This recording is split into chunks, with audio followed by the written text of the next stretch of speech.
Magandang oras na naman sa inyong lahat mga kaibigan. Ang tatalakayin natin ngayon ay isa na namang katanungan ng isa nating viewer. Narito ang kanyang tanong. Hello attorney, magandang gabi. Gusto ng aking boyfriend na magpakasal na kami. Pero gusto niya secret marriage. Valid ba ito attorney? Valid ba ang secret marriage? Sana masagot ninyo ako.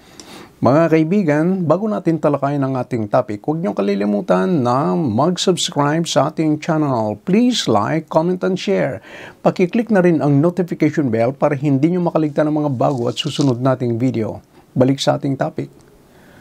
Valid ba ang secret marriage? Ang secret marriage ay hindi legal sa ating batas.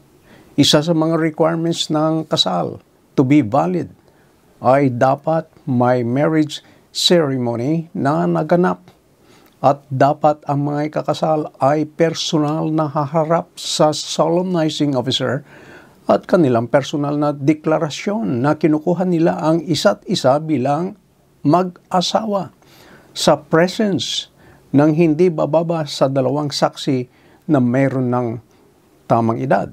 Hindi maaring ang mga ikakasal ay magpirmahan na lang sa marriage certificate pagkatapos iparehistro nila ang marriage certificate. Maliwanag ang isinasaad sa provision ng family code na dapat haharap sila ng personal sa solemnizing officer na maaring pare, maaring judge, pastor o mga iba pang mga may authority na mag-officiate ng kasal. Personal na ibigay nila ang kanilang consent sa kasal at dapat meron din silang hindi bababa na 2 mga witnesses. Kadalasan, ito yung mga witnesses, ito yung sinasabi nating principal sponsors.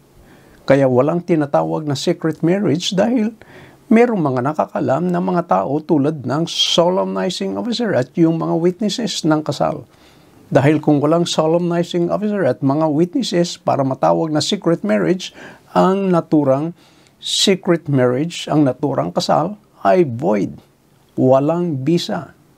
Pero kung ang ibig sabihin ng mga ikinasal o yung mga ikakasal sa secret marriage ay magpakasal sila na hindi alam ng kanilang mga parents, hindi alam ng mga kamag-anak at mga kaibigan, ngunit lahat ng mga formal at essential requisites ng kasal ay napaloob, valid ang kasal. Sa kanila, secret marriage dahil hindi alam ng kanilang mga parents, hindi alam ng mga kamag-anak, hindi alam ng mga kaibigan. Kaya ang tawag nila secret marriage. Pero sa ating batas, sa totoo lang, walang secret marriage. Kaya sa nagbigay ng katanungan, sana nasagot ko ang iyong tanong tungkol sa secret marriage. Mga kaibigan, hanggang dito na lamang ating talakayan. Sana meron kayong napulot ng kaunting kalaman sa ating discussion. Maraming salamat sa inyong panonood. I-share na lang ang video ito kung iyong nagustuhan. Maraming salamat. Bye-bye.